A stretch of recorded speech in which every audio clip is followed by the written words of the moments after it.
Hello guys, I hope you are doing well. So now, welcome to MITECH Rwanda. Nkuko mubibona rero turimo kwiga icyo bita web development. Umunsi tugiye kwiga isomo ryiza cyane rikunze gukoreshwa mu ma website, mu ma system, mu ma application, ahantu hariho hose. Nkuko mubibona haba kuri za Facebook, Instagram, YouTube, bagusaba kuba washiramo password, email, username and other things.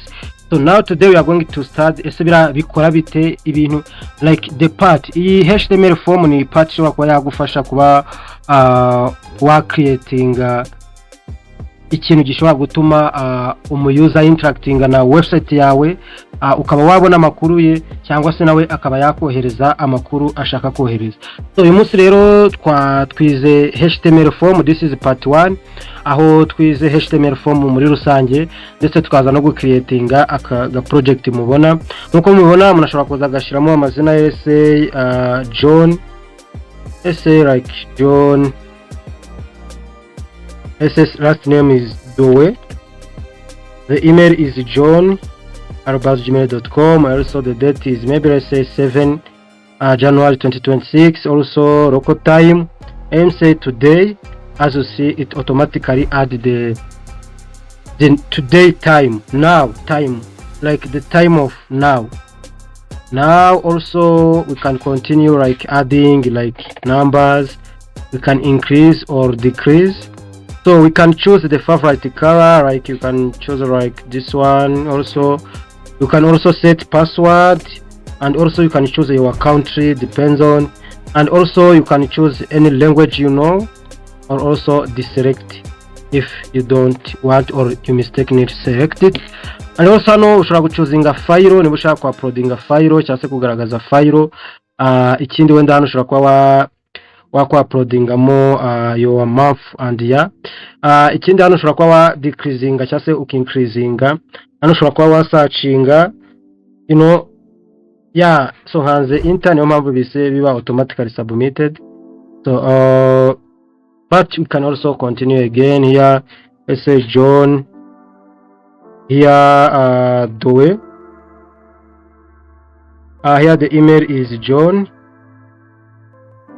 Also the date is let's say today is 6 January 2026. The local time, let's say today hano local time baguhereza like igihe urimo, today's date, and also now time or current time. And also let's go to the current number. Here you can add also the number you need. You can increase or decrease. Also here you can choose the favorite color like this. Here you can choose also the password and write the password you need. And here also for choose country, you can choose any country you need, like Rwanda, Nigeria, or Kenya. If here is this English is also automatically selected, but also can deselect and select any language you need. Here you can add a file or where you can upload it, and also here you can choose the month and the year of your wishes. So also here you can increase or decrease. Here you can put some searching if you are searching something, and also here you can submit. And if you want to reset this form, you can click here on reset. And also if you don't write anything here in form, you can't submit. They are asking you to fill out this field. So this means that this form, we don't use JavaScript. This is only HTML. So as you see, this form is very, very protective. You can't submit it without filling these fields. So now also this button, also when we click here, they say welcome to our website. This pop up. So tutkose ibi byose ni ibintu twagiye twiga uyu munsi. So iri somo ya HTML form ni somo ryiza cyane, ni igice gikomeye. This is the most part of the HTML course. Iyo wumvishe ibintu neza ntekereza ko ari ibintu byiza cyane. So twize ibintu byinshi rero uyu munsi turimo kwiga icyo bita HTML form, aho ushobora kuba wayikoresha muri website yawe cyangwa se project yawe. Now without saying more, let's start our lesson. Now guys, tugiye kwiga rero icyo bita HTML form. Nakubwira ngo iri ni ryo somo ry'ingenzi rikomeye muri HTML. Yego nandi masomo twize nayo na ingenzi, ariko iri somo bita HTML forms ni somo rikomeye cyane. Iri ni somo rikoreshwa mu business cyane, niyo turimo gukora registration, iyo turi gukora ama sign up, ama login, ama logout, iyo turimo turakora nukuvuga ngo ibintu byose bisabwa kuba wafata data z'umuntu, ibintu byose kuba umuyuza yakwandika data, ibyo byose ni HTML forms ibigiramo uruhare. So now iri somo rero ni isomo ryiza guys, nizere ko turangiza iri somo ushobora kuba wakora website yari yose. So now guys, mbere yuko dutangira iri somo, murabizi twize ibintu byinshi hano. Twize what is website, how website works, twize icyo bita HTML headings, HTML paragraphs, twize icyo bita ama class, ama IDs, twize icyo bita HTML semantics, twize icyo bita inline and block element, twize ibintu byinshi hano kuri MITECH Rwanda. Twize uko bashyiramo ama images, HTML images, twize uko bakora ama links, twize uko bakora ama iframe, ukaba wakwimbedinga anything in your website. So now uyu munsi niba tugiye kwiga HTML form, that means a lot. That means ko tugeze kuri capacity yo kuba twakora website. Yaba bibabaje rero utarakora website yawe muri ibintu byose tumaze kwiga. Yes, we are still on beginners, but you need to create a website. You need to practice on every level you are. So now guys, today we are going to see HTML forms. HTML forms ikoreshwa cyane muri business, ikoreshwa cyane dufata amakuru y'aba client, dufata amakuru y'aba users barimo gukora website, niba gufata amakuru cyangwa se kwakira amakuru. Niba umuntu ashaka kohereza message nuko azakoresha form, niba ashaka kwa guhitamo azakoresha form. Uvuga ngo form ikora ibintu byinshi kandi by'ingenzi. So now guys, without saying more, let's see what we are going to learn in this HTML form course. Now at the end of this lesson, what we will do, we will be understanding how HTML form work, how to send and correct data. You will know how everything input type, attribute and the best practice. Ngo input type ni element ziba muri forms, nama attribute ya forms turayazi. So twabonye attribute, tubona tag, tubona na element. Ibyo bintu ugomba kuvuze ko bitandukanya. Niba mvuze attribute ugahita wumva ubwo ama attribute ari buze gukora muri forms element. Now turaza kubaka rero niturangiza iri somo, turaza kubaka icyo bita form nziza cyane ku buryo iraba yakira turaza kubaka form nziza cyane niturangiza iri somo. Ikindi, connect forms with CSS and JavaScript for validation or for interactivity. So hano go connecting CSS and JavaScript baba duskipinze, ariko uko tuzagenda twiga za CSS na za JavaScript tuzagenda byose tubiconnecta aho dushobora kuba twakora noneho real world website. Now uyu munsi tugiye kurebera hamwe rero introduction to HTML forms. Iyo tuvuze HTML forms, mbere na mbere ushobora kubaza ngo what is the form and why it's used. Now structure, mbere ko tujya kuri basic form structure, ni gute noneho form ishobora gukora muri business. Iyo tuvuze how form it can work in business, ushobora kubaza ngo why are we running this. So before writing code, we must understand the business goal. Ni gute HTML forms ikora muri business. Wamaze kuba tubibona, ariko nanone ese ni gute ubundi website collecting data from users. So now forms are used to send data to the backend server, API or email. So nukuvuga ngo ushobora gukoresha form usending data kuri backend, ushobora gukoresha form usending data kuri API. Ibi byose wenda tuzagenda tubireba, iby'ama server kuri backend, iby'ama API n'ama email byose tuzagenda tubireba niturenga kuri CSS. Muri real world example ushobora gukoresha HTML forms ukora ama login page, ushobora gukoresha HTML forms ukora newsletter, ushobora gukoresha HTML form ukora ama sign up, checkout processes mu ma bank systems, and also customer survey, like taking the information from the customer. Now the goal of this lesson is to build a clean, accessible layout that effectively collects user information. For example, nkuko mubibona hano rero, in example of form, dutangira twandika tag ya form. So ibintu bisa nkaho ari byinshi ntihoze kuba confused. This is action. I action niyo ibaza ngo ese ibintu turimo turabijyana he, noneho iyi method noneho ese turabisendinga mu buhe buryo. Ibi byose wenda turagenda tubisobanura. I label iyi label niyo iduhereza aho turandika niba tugiye kwandika name, first name or last name, everything we are going to write kwandika label, and then tukabona kwandika input. So now this is how HTML forms work, but let's see what is this. Ese bundi bingibi byo bisobanuye iki, bikora iki? Kuko niba ariho bibonye bwa mbere, I know you should be confused, but let's explain it. So now forms nukuvuga ngo iyo twanditse form, tag ya form, nukuvuga ngo ni tag ifata noneho ibindi bintu byose turi buze gukora ikaba yabishira imbere muri tag ya form. Now dushobora kuba twatangira turimo gukora practice. Let me come here and write index.html. Let's put into HTML structure. Now I can say like HTML form.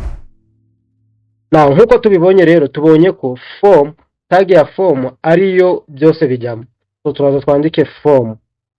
So by default hari igihe izana n'iyi action. Iyi action ibitubwira ese tugiye kubyohereza kuko nukuvuga ngo ucyandika form nukuvuga ngo code editor cyangwa se bahita bumva ko ugiye kohereza amakuru, uko form i-collecting amakuru, i-collecting data. So rero iyi action iza irimo kubaza ese urayohereza he. Turagenda tubikoresha tubibona neza cyane. Ikindi twabonye ni action yes defines where data goes. Ese aya makuru tuyohereje hagana. That's what action do. Ikindi ni method defines how it's sent. So method ishobora kuba get cyangwa se post. Now gusa ibingibi bizagenda bikoreshwa cyane tugeze muri backend, hano dushobora gushiraho aho uri bwohereza amakuru.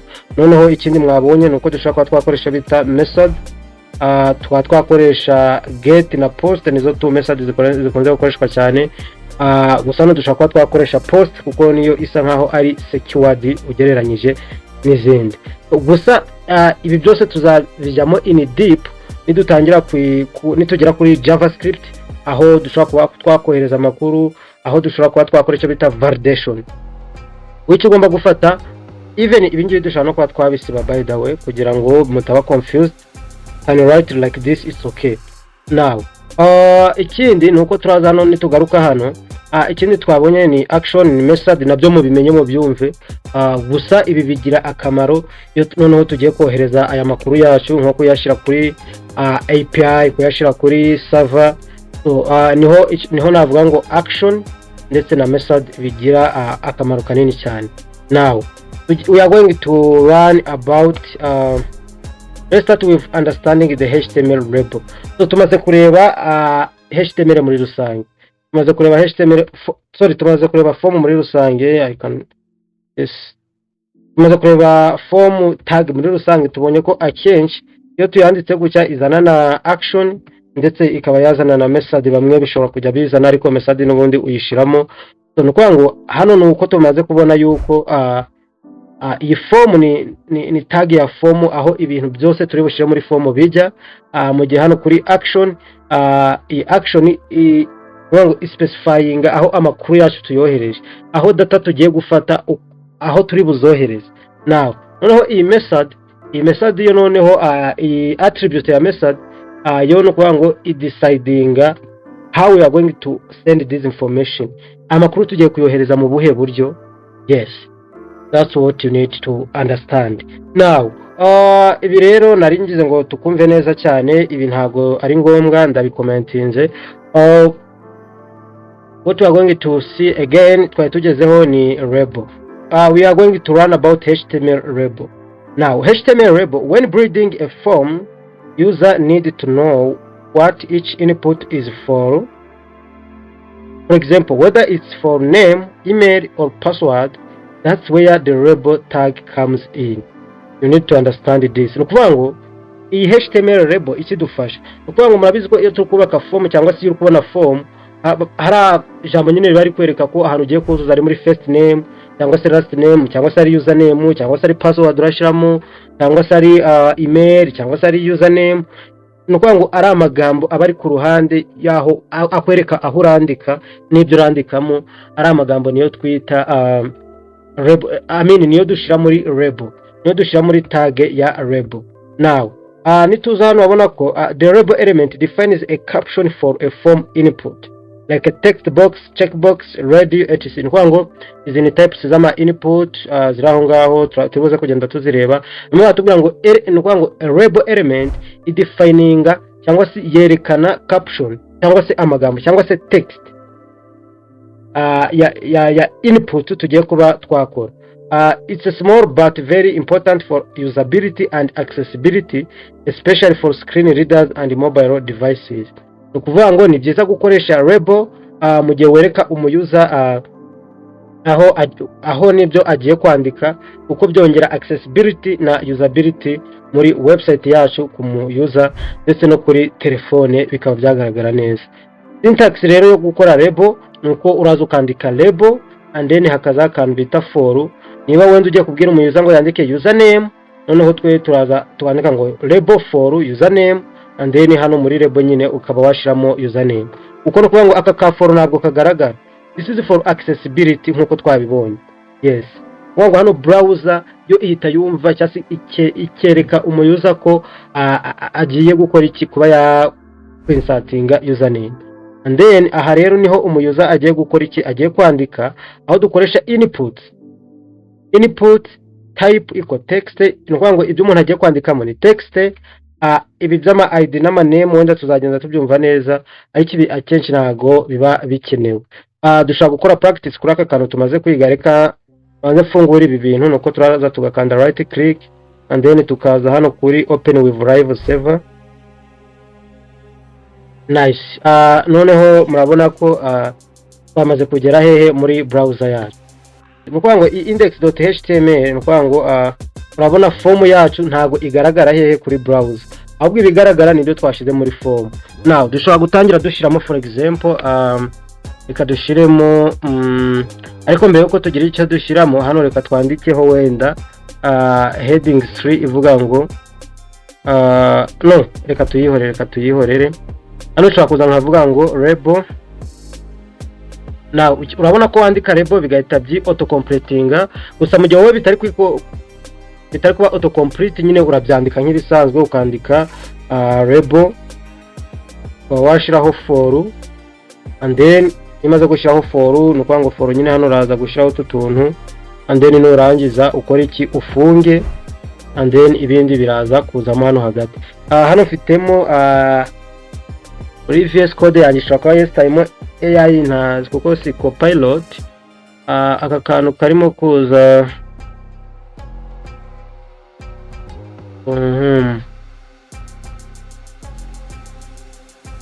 Now tukimara kwandika label hano icyo tugiye gukora turaza twandike ngo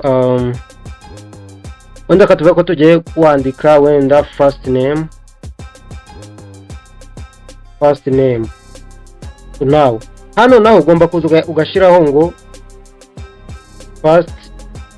wenda first name.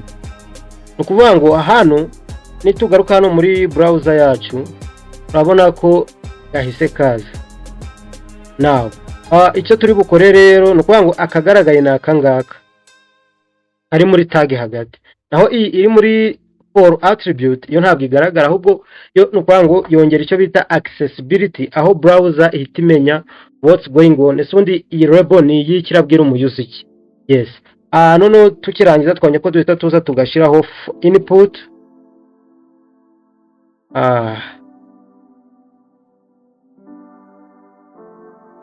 So turaza tukandika ngo input and then type igiye kuba ari text. Type turayigira text.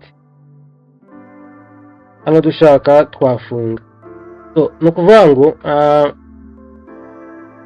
now nituza noneho tukareba muri browser yacu urabona ko byagenze neza. Iyi ni label, noneho akako kwandikamo ni input. Hano dushaka kuba twaza tukandikamo ibyo dushaka byose. You see, this is how we create a form. Now twize form tag ko ibyo twandika byose turimo gukora form cyangwa se tugiye gukorectinga amakuru dukoresha form and then ibindi byose bikazamo imbere muri tag ya form. Iyo tugiye kwereka umuyuza ibyo arandika cyangwa se turi kubwira umuyuza ibyo arandika dukoresha label and then iyo turi kwereka umuyoza aho arandika dukoresha icyo bita input. Now there is many types of input, but let's continue with this lesson.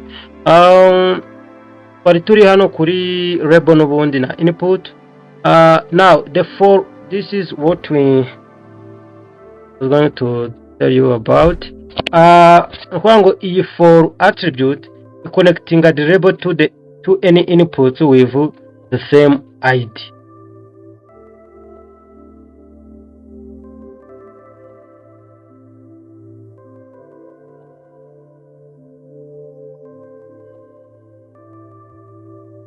Now, niba if for attribute connecting the label to the input with the same ID, so dushobora kuba twaza noneho tugakora iki, turaza dufate iyi ID ize kuza isa n'iyi izane, sorry, n'iyi for attribute.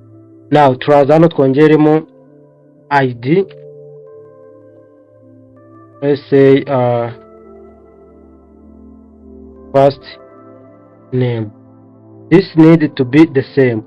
Now nitugaruka hano muri browser yacu, for example nituza tugakanda hano, urabona ko dukanze hehe, dukanze kuri first name, ariko urabona ko muri form bahise batwereka ko dushaka kuba twatangira kwandika. Sinzi nimba murimo murabibona neza cyane. Ngo by default nuko nguko bimeze. So user nibaje wenda akaza ari kugenda cyakaza akaba yakirika no ku ruhande atarinjiramo imbere muri input, ukubona ko bahita ngo aka kantu ko kwandika gahita kaba active, just focus. Now niyo mpamvu hano kuri for, this for igomba kuba iri the same to ID ya this for attribute ya label igomba kuba ari the same as to ID ya input. Now ni ibintu byoroshye cyane mugenda mubifata. Now ikindi kintu twareba ni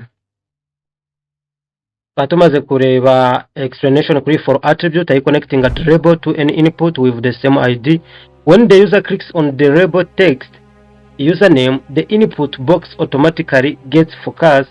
That's what makes it user friendly.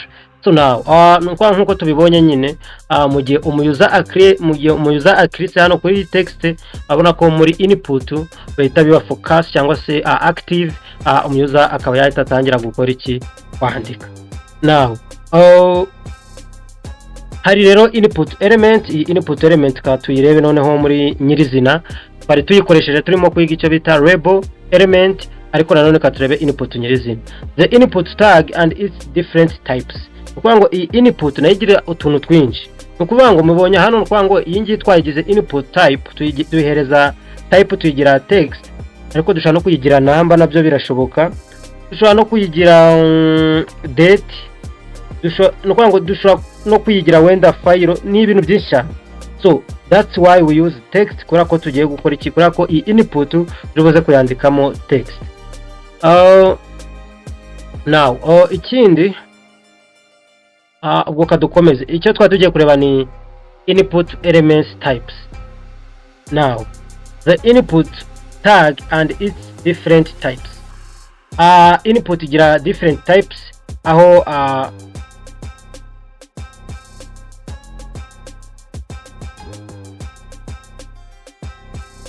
igira different types ariko ikagira na different attribute. Muri attribute dushobora gusangamo name, dushobora gusangamo ID, value, ndetse niyo bita placeholder attribute. Izi ni common attributes zikunzwe gukoreshwa hehe muri input. Name, ID yo twayikoresheje, value, even na placeholder.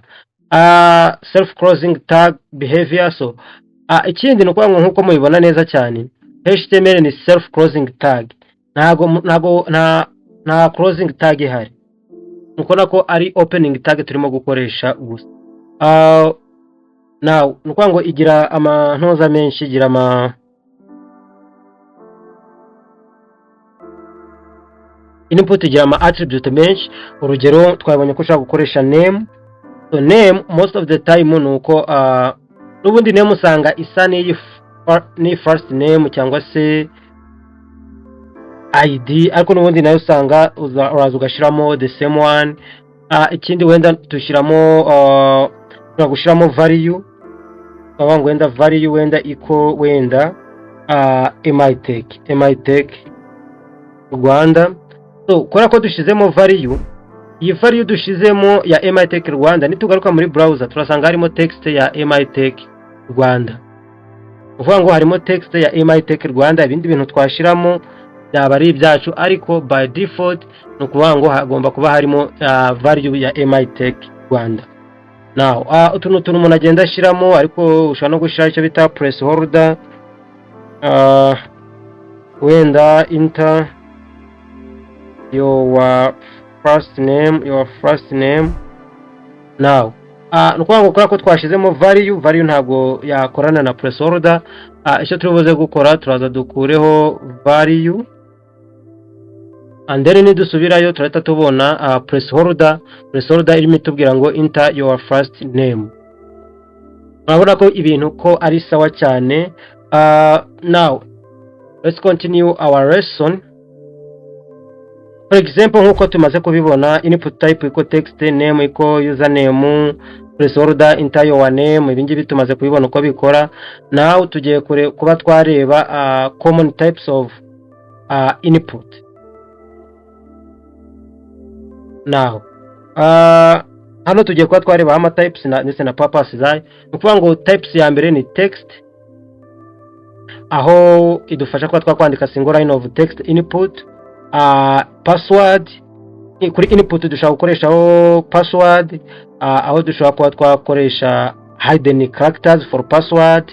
Email nyine ubwo input type iyo ingana na email, ubwo email input with validation kwa ngo arane ho dushira email. And then also number, kuri number dushiraho number, kuri date tugashiraho date, picker color tugashiraho color, file tugashiraho file. Hidden nukuvuga ngo iyo twashizeho hidden dushiramo data ariko ntizize kugaragara. Yes, dushiramo data ariko ntizize kuba zagaragara. Now mbere yuko wenda dukomeza, for example tuje nukuvuga ngo hano dushaka kuza wenda tugashiraho urugero wenda katwangere twandikeho label wenda for last name. Okay, it's okay for last name. Hano tugashiraho last name, and then twashiraho input type iraba ari text, wenda kadushiraho na placeholder dushiraho ngo enter your last name. Now nitugaruka hehe muri browser urabona ko noneho hano dushaka kuba twashiraho iki, dushaka kuba twashiraho name, last name, hano tugashiraho first name. Now murabona ko kora ko hano tutashizeho ID ihuye na for. Urabona ko ukanzeho ntago hano bita biba focused, mu gihe iyo ukanze hano urabona ko iyi ngiyi iri wita focus cyangwa se active. Now kugira ngo tubikosore nuko turaza hano tukongeraho ID kuri input, twakongeraho ID ivuga ngo last name igomba kuba iri the same ni for attribute. Yes, nitugaruka ukaba twakanda hano urabona ko nayo iri wita iki active. Ikindi nukuvuga ngo impamvu baratubwira ngo itayongera accessibility, nukuvuga ngo nawe urabona ko by default amazina yanjye arimo guhitaza. Urabibona amazina arimo guhitaza. So ariko noneho nituza tugakuraho iyi ID, ninkanda hano urabona ko ya focus ntayiraboneka. Ninanzamo hano urabona ko ntago barahita batuzanira iki yari amazina. So iyo iyi label for ihura n'iyi ID na byongera accessibility cyane. Now murabona ko mubonye the use of this. Yeah.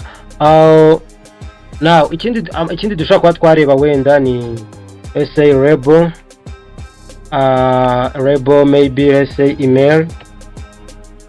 Hano kadushireho email, and then dushireho na input types. Input type ntago ikiri text ahubwo iraba email. Now urako tugiye gushiraho email dushaka twashiraho also ID barabari email and then you can also add placeholder. Je nkunda kanu ka placeholder wenda enter your email. Uko placeholder nayo yongera icyo bita readability. Kuvuga ngo yego iyi nto zirimo iragaragaza ko naraho kwandika email, ariko na placeholder irimo nayo irimo iragaragaza ko araho kwa umuntu yakwandikira email. Now ikindi wenda dushobora kuba twareba no kuvuga ngo izi input mugende murazigerageza nkuko mubibona.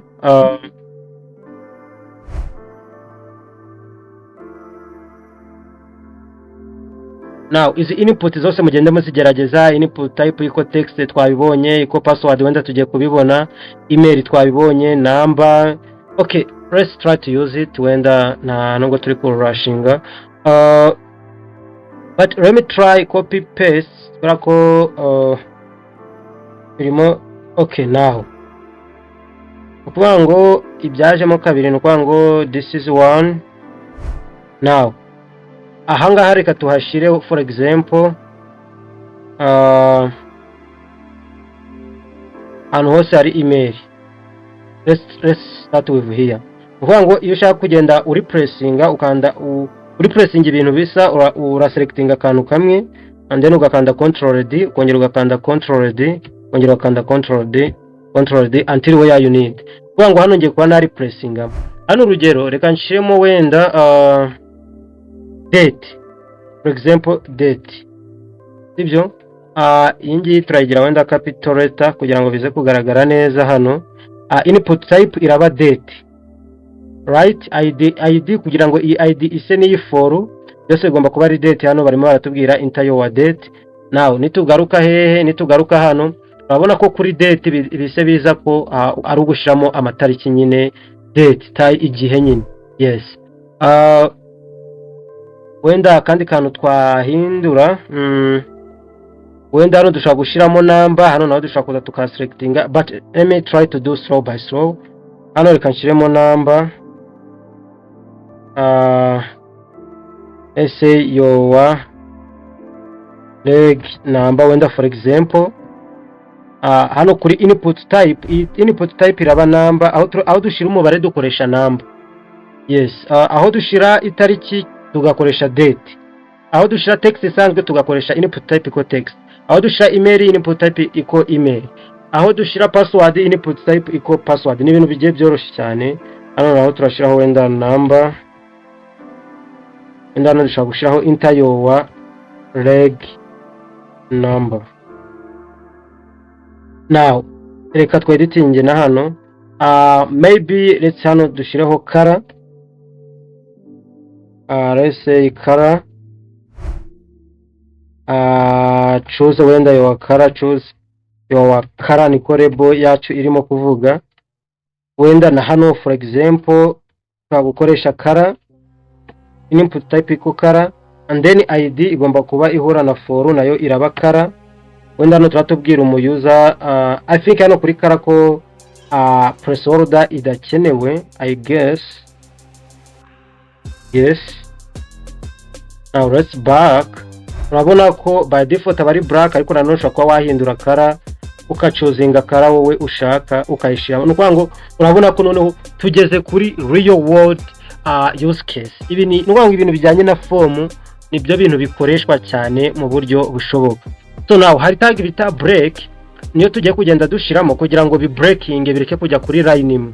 Now turaza hano hejuru turahera kuri input na kuri label na input.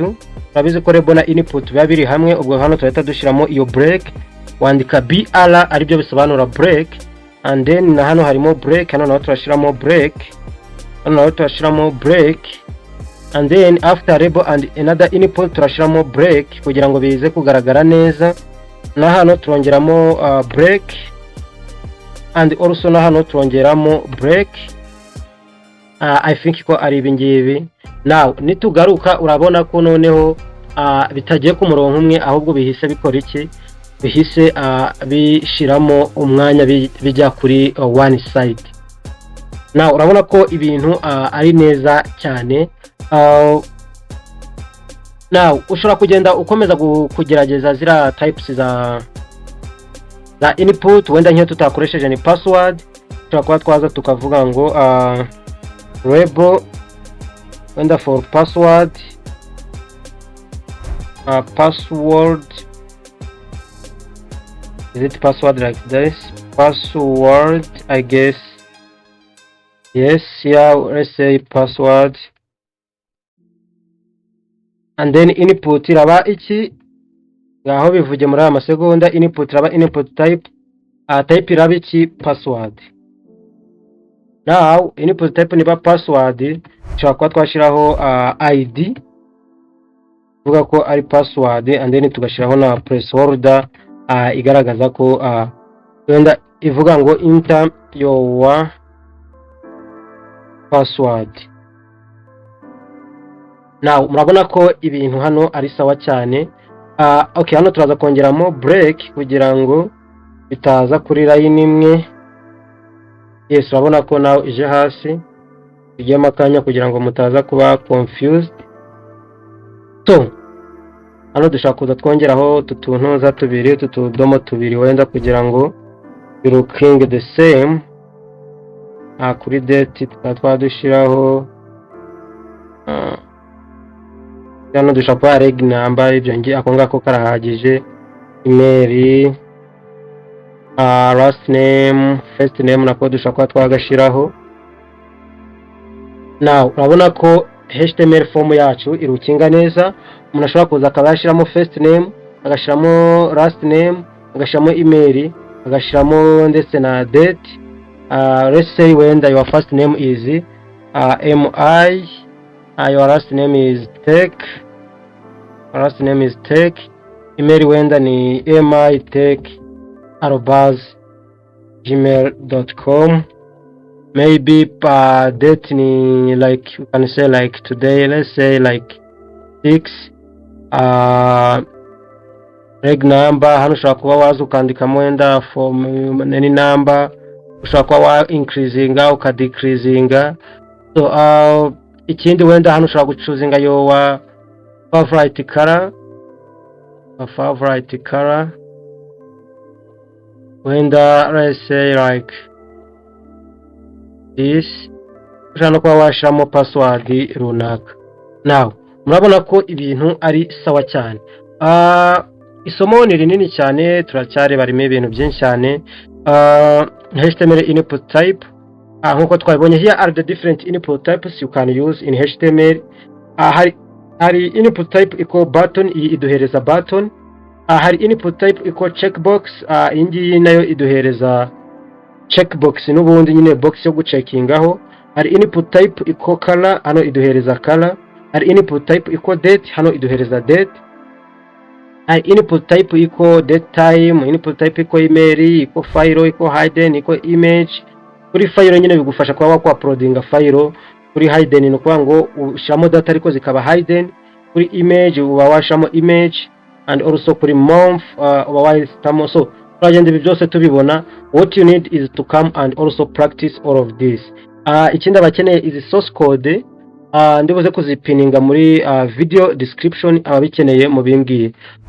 Ushobora gukoresha input type iko number twayikoresheje, input type iko password twayikoresheje, input type iko radio wenda turayikoresha amasomo ari imbere, input type iko range nayo reset. Okay, let's go with one by one with example how it works. Now the default value of the type attribute is text. Nkuko twahoze tubibona, ucyandika input default value ya type baguhereza text.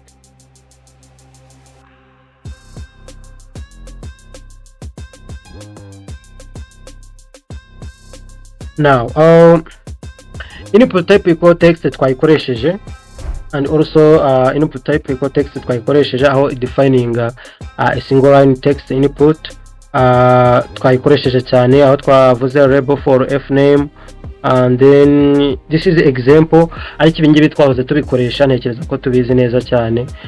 Ikindi wenda ni input types iko password, nayo twayikoresheje aho hano tuyikora turimo gukora password. Input type iko password ni ingiyi, urabona ko characters zose dushiramo ziba ziri hidden, ntabwo zigaragara. So ikindi navuga ni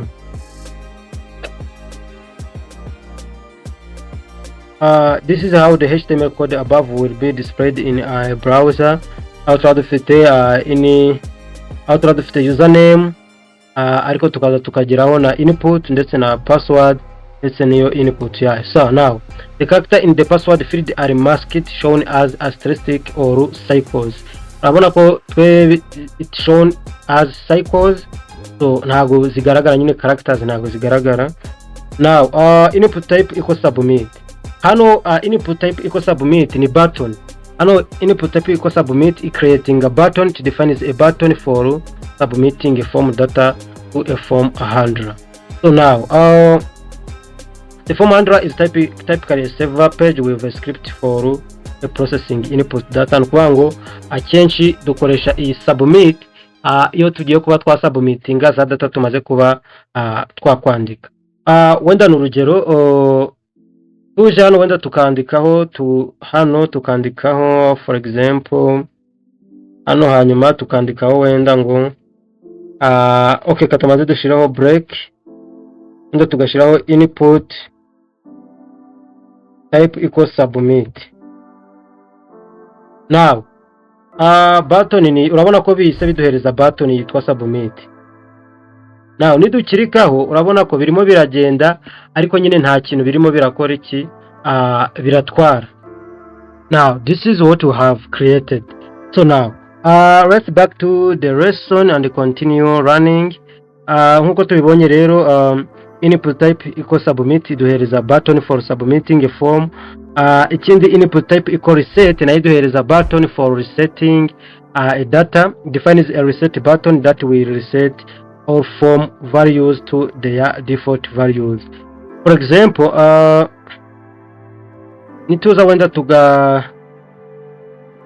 tukabango wenda input type equals submit. No, this is for submit. Okay, let's do this. For example here we are going to have two buttons. Let's say this submit, let's say value equals submit data, input type equal reset, and then value can say reset data. Here we can put two breaks kugira ngo bize kwegera hasi cyane. Now urabona ko hano hagiye mu mwanya. Now nkuko mubibona rero ukuvuga ngo hano nituza tugasubmitinga, ukubona ko form iri guhita yirefreshing. Ukuvuga ngo hano iyo ufitemo aho kuba wabisendinga automatically ugikanda submit, button ya submit ihita bitwara. Wenda hano rese ko twashizemo mi, hano tugashiramo wenda tech, hano tugashiramo MITECH stuff like this. Okay, reka ndebe kwirirwa nshiramo data n'ibindi ninkandaro kuri reset, urabona ko automatically ihita resettinga ya form bigahita bivamo byose. Now let's continue running. Ikindi for the if you change the input value and click the reset button, the form data will be reset to the default values. Ukuvuga ngo nkuko tubibonye nedukanda kuri reset button, the form will be reset to the default values. Niba nta default values zirimo n'ubundi usanga harimo empty values n'ubundi. Yes, input type equal ready. So especially here for input types equal radio na input types equal checkbox ni ibintu wenda tuzagenda dukoresha most of the time, ariko dushobora kuba twabikoresha naho mukabirebaho. For example okay, ibindi turibuza gukora byose biraza kuza hano inyuma ku button. Hano kadushiraho break, none hano tuze dushireho wenda label for let's say choose a country. For country here you can say choose country. Now what we need here, we need to go let's go with input types. Input type equal let's start with radio, and then id igomba kuba ari id nkuko tubizi igomba kuba ari the same as id nkuko tubizi igomba kuba ari the same as for, igomba nayo kuba ari country. Name nayo iraba ari name we can say like nayo dushaka kuyigira country, and then value, let's say like Kenya. Go with 3. Here is going to be, we are going to change on values gusa. Kenya, Rwanda, maybe let's say Nigeria. Now let's stop by here. If we back in the HTML form, ngo urabona ko hano umuntu ku gihugu agomba guhitamo kamwe, nuhitamo tubiri ntago biza gukora iki, ntago bikunda. So kugira ngo bize kugaragara neza hano turaza dushireho Kenya,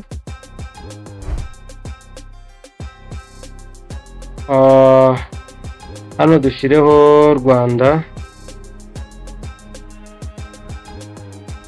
hano dushireho Nigeria. So ushobora kuba waza ukaba wabishira n'ubundi muri label, ariko let's try. Urabona ko n'ubundi nahangaha bimeze sawa. Ushobora kuba wahitamo Kenya, ushobora guhitamo Rwanda, ushobora guhitamo Nigeria. So you see. Now let's go to the check boxes. For the check boxes, and we can put also a break. For check boxes, we can use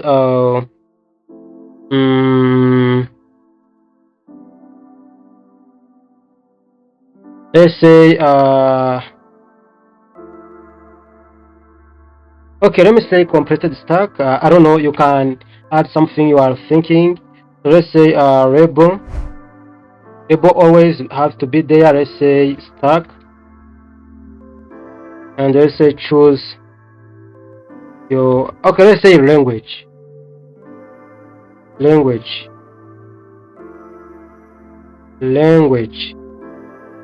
Choose your language. Yes, here you can say choose your language. And also here we are going to say input type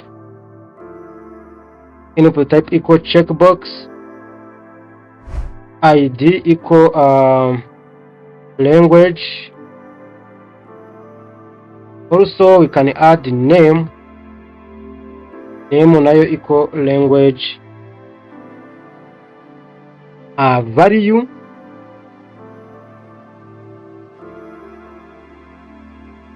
Value here is going to be value, let's say English. I don't know, English. Let's go again and say here input type equal checkbox, id language, name language.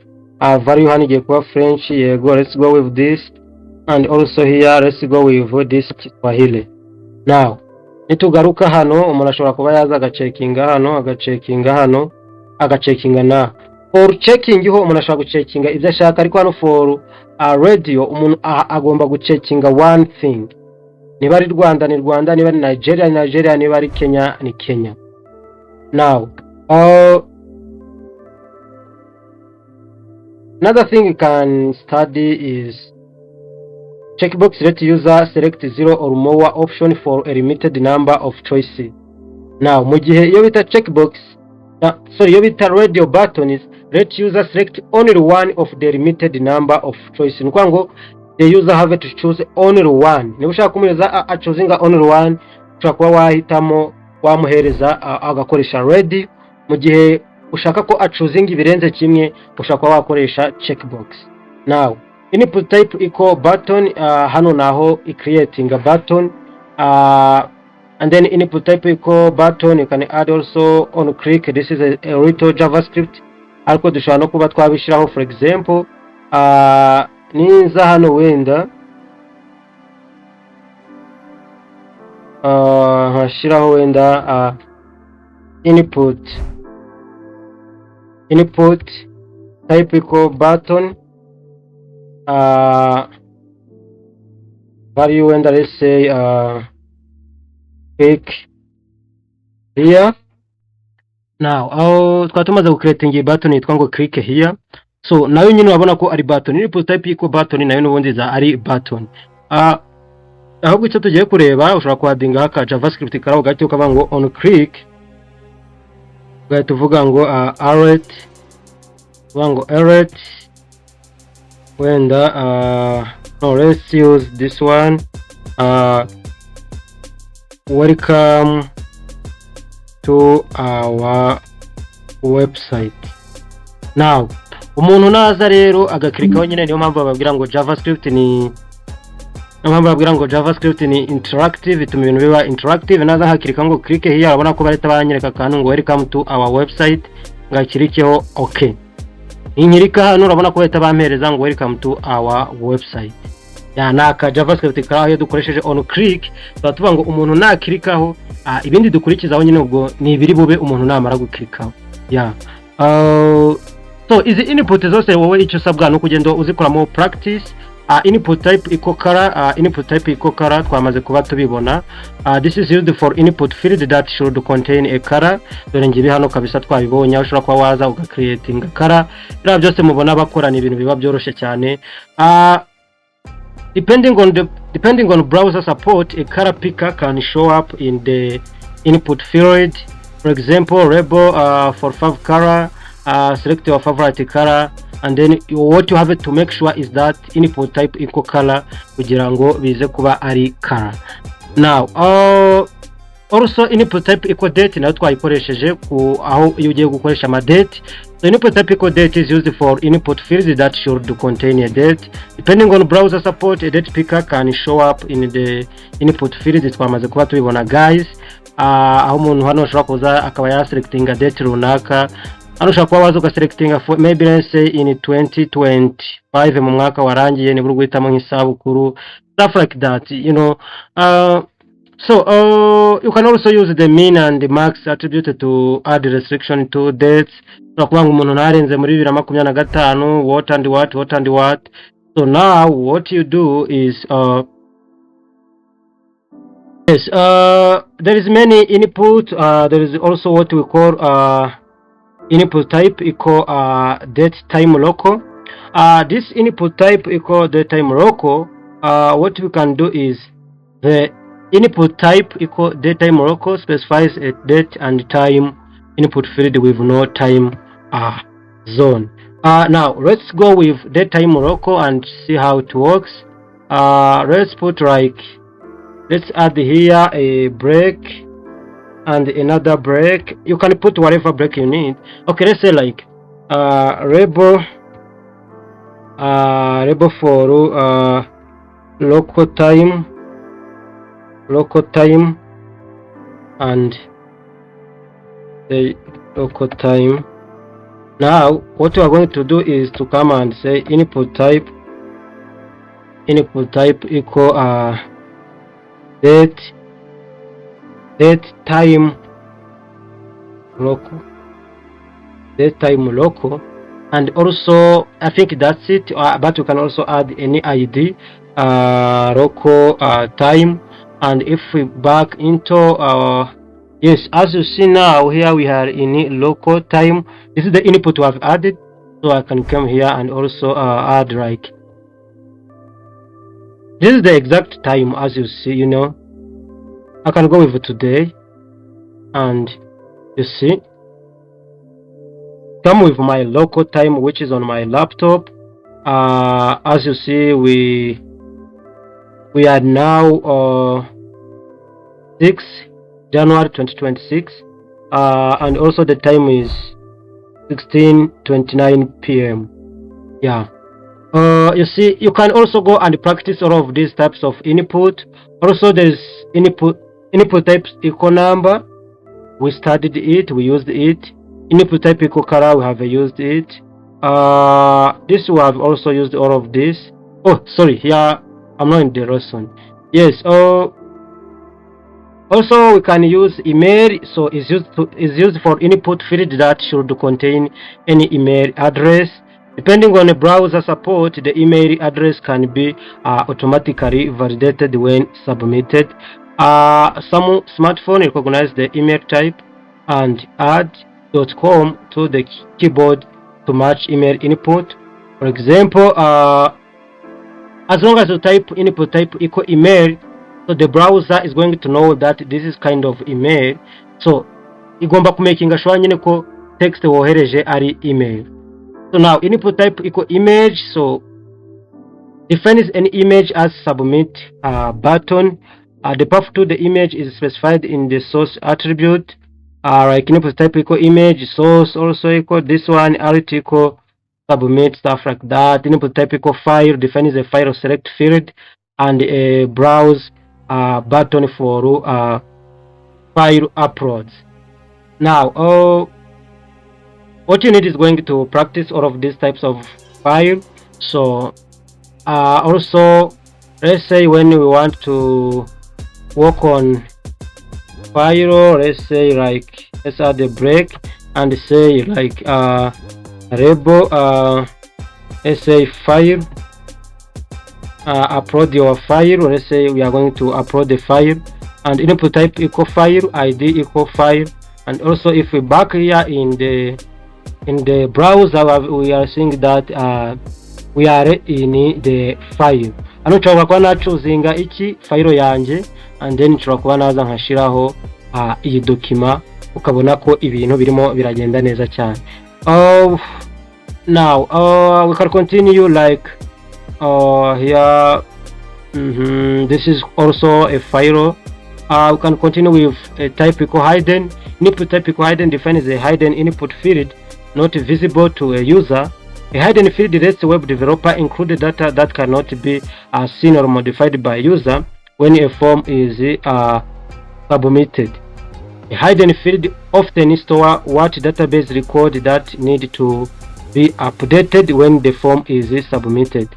While the value is not displayed to the user in the page's content, it is visible and can be edited using any browser developer tools or view source functionality.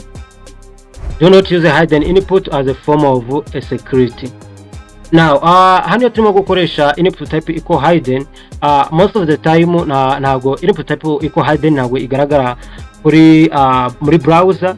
For example, let's say like as you see here twavuze ngo label for first name, also input type equal text, id equal name, and then here input type equal hidden, id customer id, name customer id, this one. So and then let's say like let me add the here, let's add the break and let's say input type equal hidden. Now input type ukuvuga ngo irimo hano ariko ntabwo igaragara. So ninza hano nkaba nashiraho label for hidden, let's say hidden input. Even hano let me put like id equal hidden. Now if I back here, you see the label irimo iragaragara ariko the input it can't be, you can't see that. So gusa iyi input nubwo itagaragara we nk'umu developer ushobora kuba wabikamo data uri buze gusendinga kuri database ariko umuyuza we atabonye. So ntekereza ko iyi ngiyi ikoreshwa ku mu developer gusa itakoreshwa ku muntu ugiye kuba ya ku muyuza arimo kuba yashiramo data. So now also input type equal month allows user to select a month and year, depending on browser support. Input type equal month allowing a user to select a month and year. So I think you are not going to practice everything, or kuba mwamenye noneho uko bikora ntekereza ko ari cyo cy'ingenzi. Let's say here label month for month. Now if select your month. Now if I come here and say input type is going to be month. If I go with this is a month. Now if I become here, you have to only select the year and the month. Let's go with 2015 and maybe February. Nkuko ushaka selecting a month and year you use input type equal month. So I think you are not going to practice everything here. What you need to do is to know how this works. So if you see here input type equal number, we used it. So you can also set a restriction on what number are accepted. The following example displays. So here Kuri number we can't go beyond, let's say we can't go to the maximum of, the max have to be like 20 and the minimum have to be like let's say 10. So if you set the minimum to 10, you can't go down 10, you know.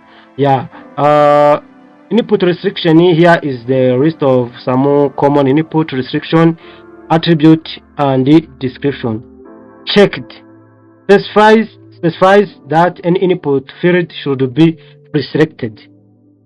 When the page loads, input type equal checkbox or type equal radio, and checked. And also disabled specifies that any input field should be disabled. Max specifying the maximum value for any input field.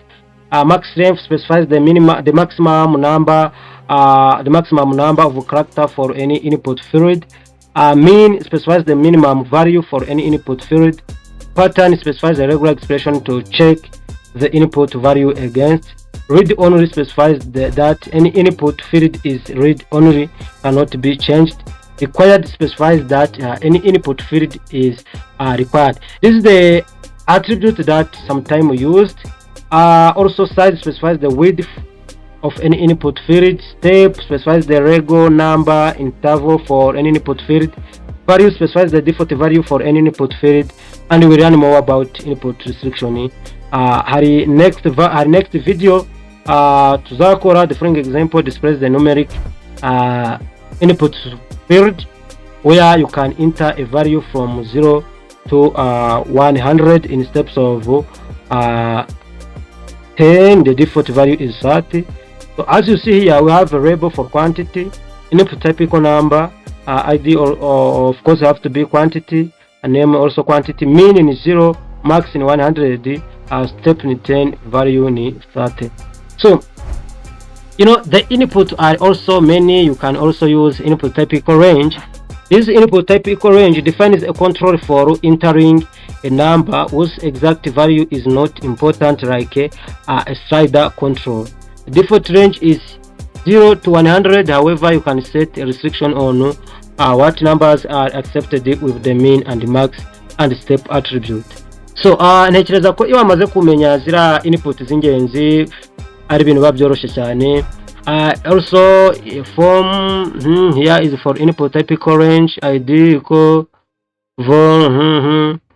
Okay, let's use this input type equal range. Okay, I'm going to use it. Let's finish to understand this.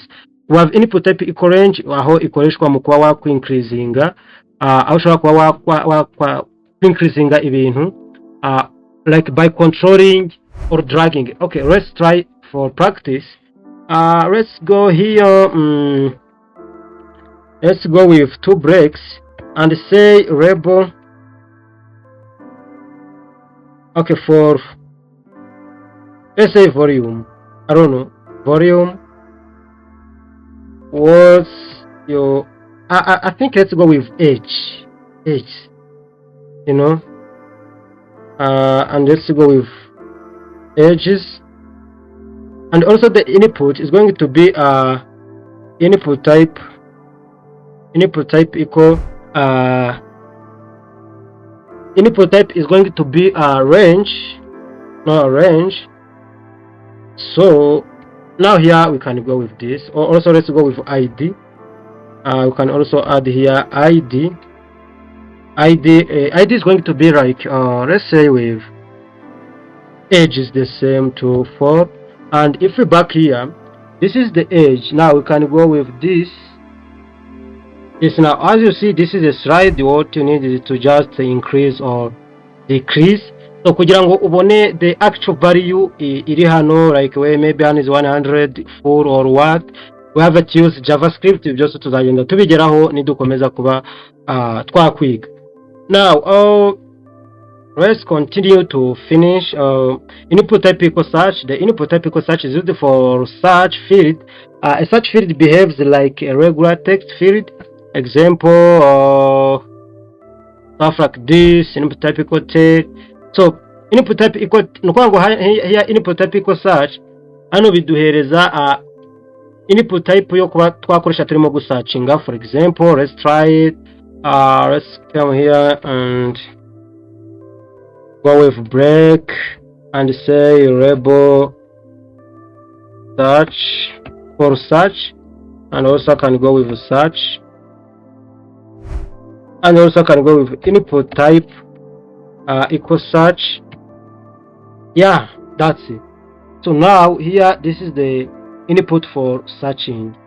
So it's the same as text, but if you are going to go with the input for searching something, I think you can use this search input type.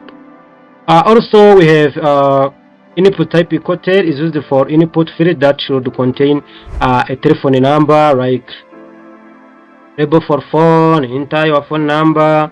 Input type equal tel ID of phone, pattern equal input type equal tel cyangwa telephone ikoreshwa iyo ushaka kuba wa tanga input bari buze gushiramo phone number, ukaba washiramo pattern n'undi bari buze kuba bakoresha. Input type equal time iguhereza time, allows the user to select a time, no time zone. Depending on the browser support, a time picker can show up in the input field. Also, here's how you can create the input type equal text. Now input type equal week, hano naho igufasha kuba wa selectinga a week. It allows the user to select a week and year. Ngiye twabonye input type equal month igufasha kuba wa selectinga month and year. So for input type equal week igufasha kuba wa selectinga a week and a year. Depending on browser support, a date picker can show up in the input field. Now as you see here, we can say label for week, select the week, and also input type equal week, ID equal week name, and then here you can select the week and year. Let's learn about input check and radio. We have studied it. In form, sometimes the user need to select option either one or many.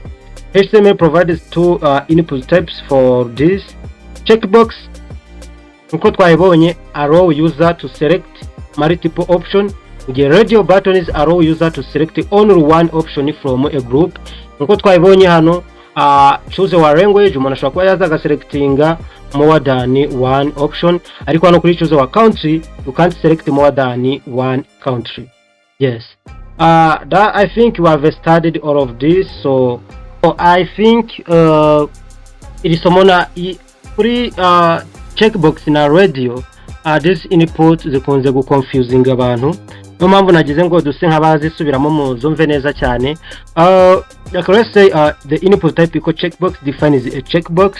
So checkbox lets user select 0 or more options for a limited number of choices.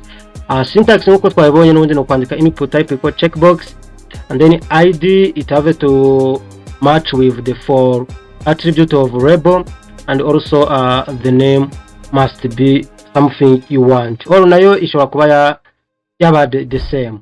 Now nkuko kubona hano twagerageje gukora akantu like select the language, you know, ibingibi twabaye tubikoraho, like ushobora gukora input type equal checkbox ID ko HTML kuko na label for abiri HTML, and then name equal language, value equal HTML, hano naho value ni CSS, hano naho value ni JavaScript. Ubwo hari umuntu yemerewe kuba yahitamo HTML cyangwa se CSS cyangwa se JavaScript. Now each checkbox is independent. User can check any number of boxes. The value is what you get sent to the server when the form is submitted. Now for the default checked box, checkbox,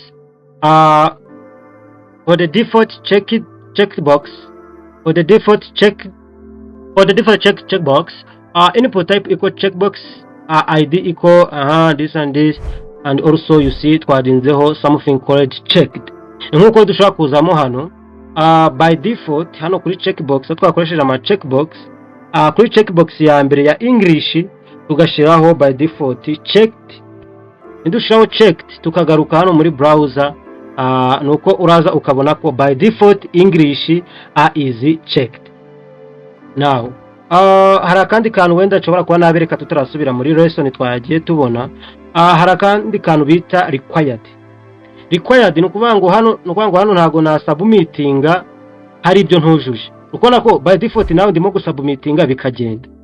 Ariko mu gihe iyo washizemo ako kantu bita required ntago ushobora gusubmittinga utashizemo data. For example, let me show you.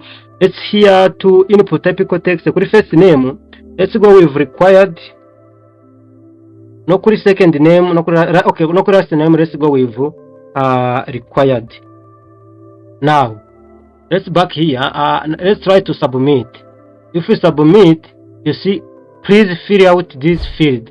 Now ntago biri guhita biba automatically submitted.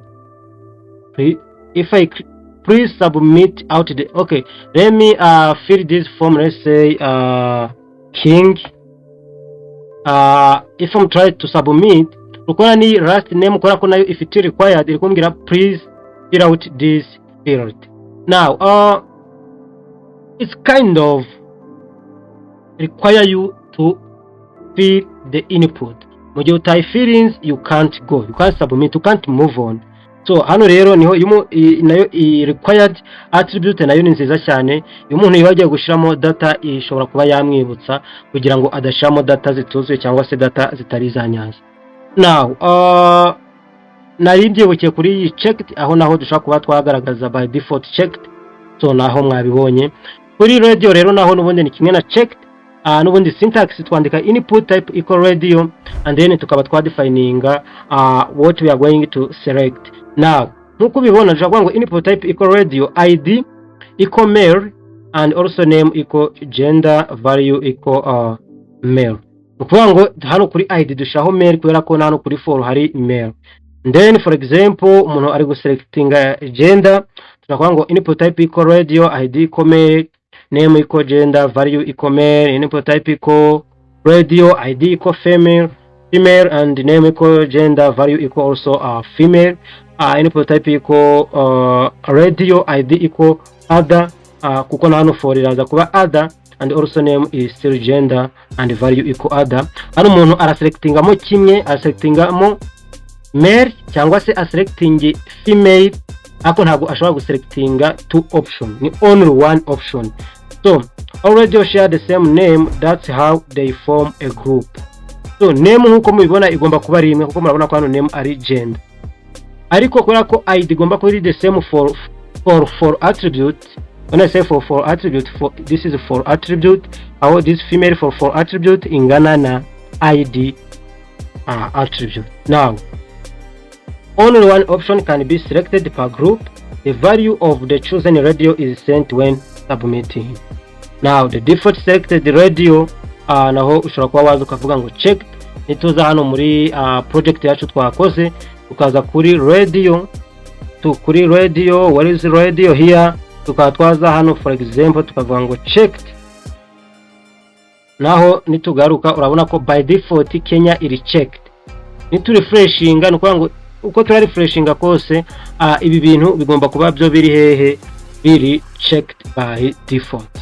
Now akandi kantu wenda dushobora kuba twareba using checkbox and radio together, you can combine both in one form. Also select your gender, select your skill. Nubundi this is the same. Ukona ko hano umuntu ari guselectinga gender, hano umuntu ari guselectinga skills. Ashobora guselectinga HTML cyangwa se CSS cyangwa se JavaScript. Now let's go to the common mistake people makes about this radio and checkbox input. Forgetting name in radio makes each button act separately. Use the same name for group. Now this is what they are telling us. Nukwango ni wibagirwa name muri input type equal ready biza failing. Kuko for example nituzano muri project ukona ko hano kuri name hose twagize country, ariko let's say hano reka twagire countries, you know countries naha katwongereho stuff like wangu urabona ko iyi name bisa nkaho bidahuje somehow. nituza tukarefreshinga turakuza hano nkahitamo ukubona ko birimo birakora iki byose bibaye selected. Why? Kubera ko name turayishe, name it have to be the same, kubera ko ni group y'ikintu kimwe umuntu afite gucuzingamo ikintu kimwe. So what we need is to back again, check the here. So aho byose bigomba kugira name imwe ariyo yitwa country. Nitugaruka hano ntabwo byashoboka ko twaselectinga two option, ahubwo no guselectinga one option. Iyi mistake rero ntimuzayikore, abantu benshi bakunda gukora iyi mistake guys, ntimuzakore iyi mistake. And then indi mistake ya kabiri abantu bakunze gukora ni forgetting for in label. Reduce accessibility, always link label with ID. Ibi ni ibintu twakozeho cyane, ntekereza ko nta hantu na hamwe tutakoresheje label for and also ID. Ibi ni ibintu bigomba kuba biri the same. Yes, uko umuntu naza agaklikana no kuri choose wa country nuko bita bikirahe ngo nta hantu hamwe nkiritse, ariko urabona ko birimo birakora iki, birimo wagira ndimo ndachuzinga, bita automatically biselectinga cyase bifocusinga kuri the input.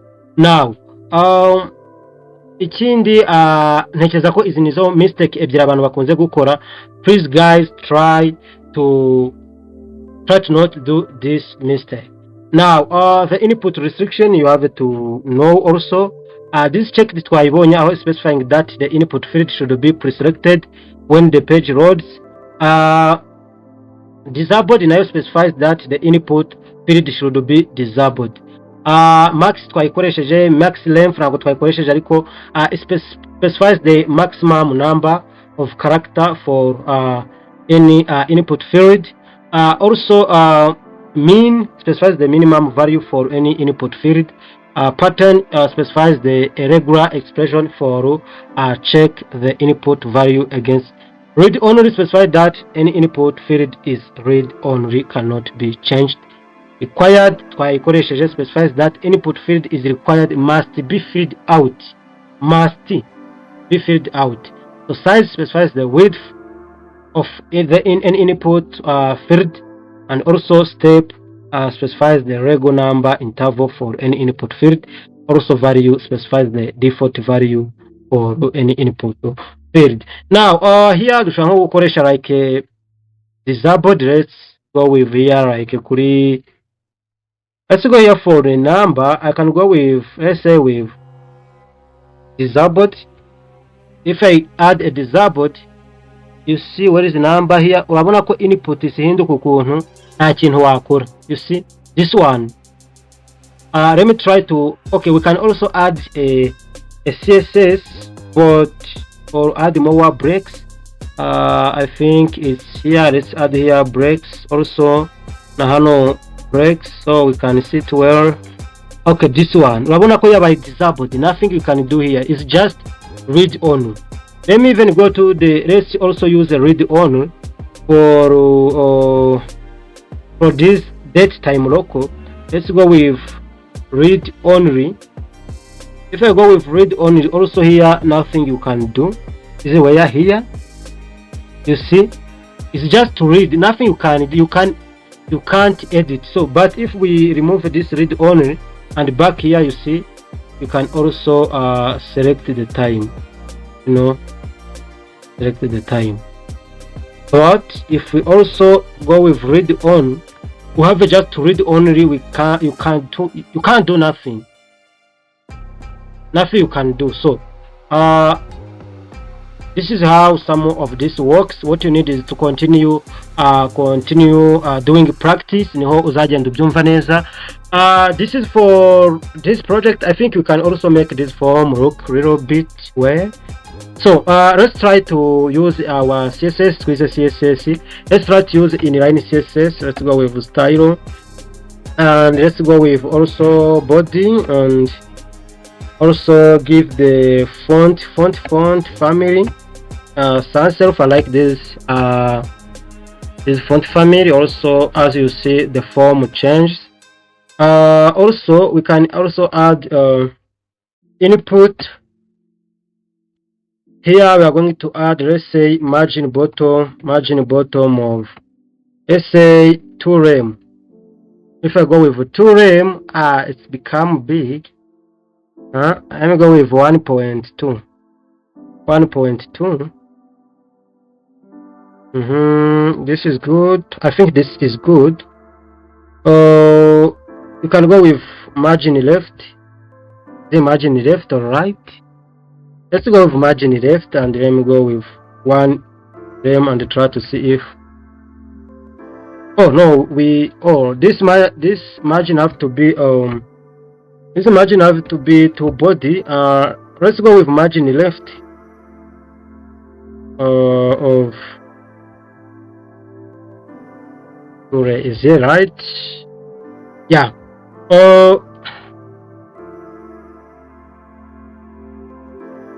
So this one is going to be not true. Let's go with. No, I don't want this here. It's not required. Yes.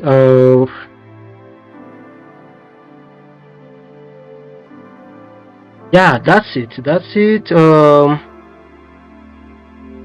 We can also, for this select month, we can also add select month. For this select month, select month must be here. Touch is it last one, month must be here, and also we can add some breaks, so it will become here. So we can also try to remove breaks. I don't know.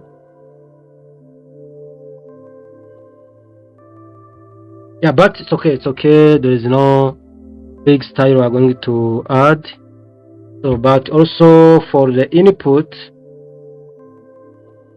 For the input also we should add border. Let's say border of 1 pixel solid. I will go with this color, and also border radius of 9 pixel. Now, as you see, it comes where I can also add some padding of, let's say, 1 rem top and bottom, and also 1.2 rem. It's going to be big, but let's go with 0.5 rem, and also this have to go to be 0.9.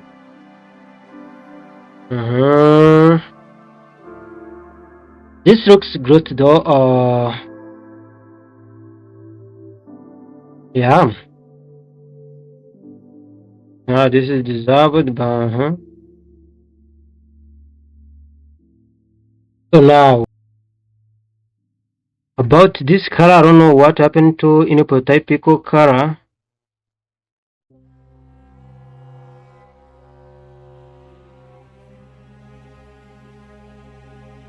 Okay, let me try to change this CSS and see what happened.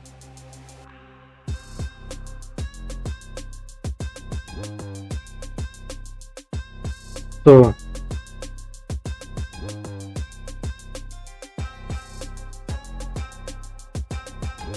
what's making this input to be like this? I don't know.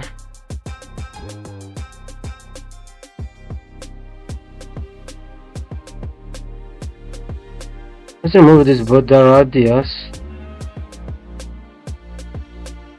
Let's also remove this fresh.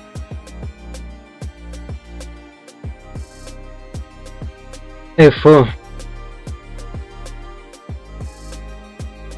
So now guys, I found the problem. The problem was this padding. So let's try to edit again.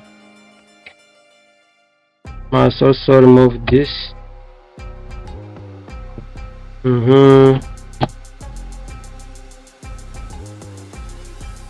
But we need to put also padding. So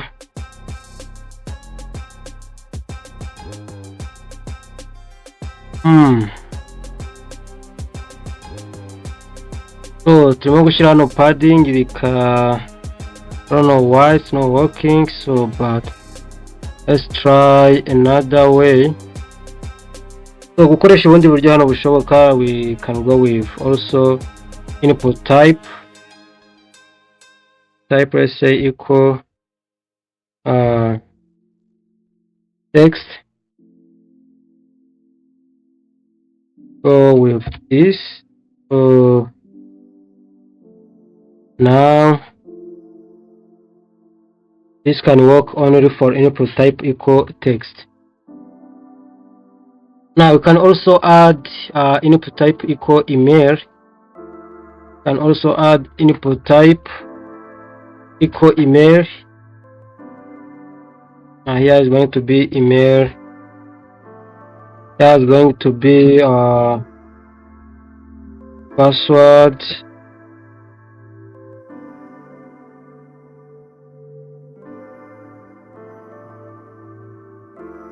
Nice. So we can continue also with date.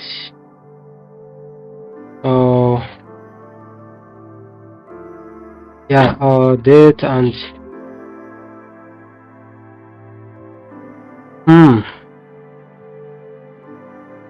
firstly we can also write general input aho iyi CSS ibuze gukora everywhere kuri input yariyo yose, like this.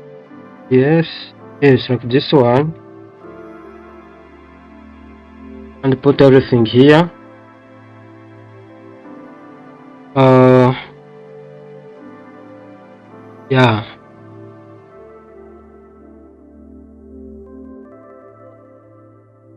So now you can also copy and edit input for row button, also input for row, file, for number, for checkbox, I guess. Now for color we need to remove for color because color is not working when you have padding. I don't know why. So now murabona ko birimo birakunda cyane. So ikindi we need to change the cursor, have to be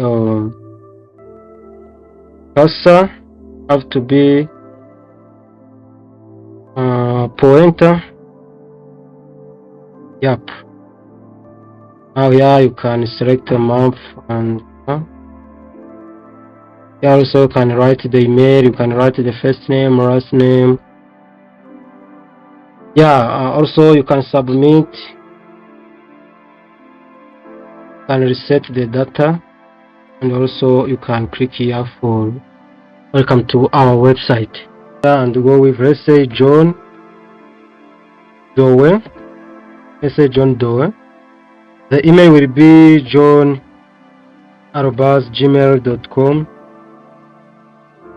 And also here the date can be, let's say, like this one. Also local time could be like today.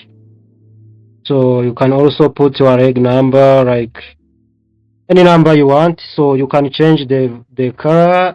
Let's say my favorite color, let's say is, let's suppose that this is blue.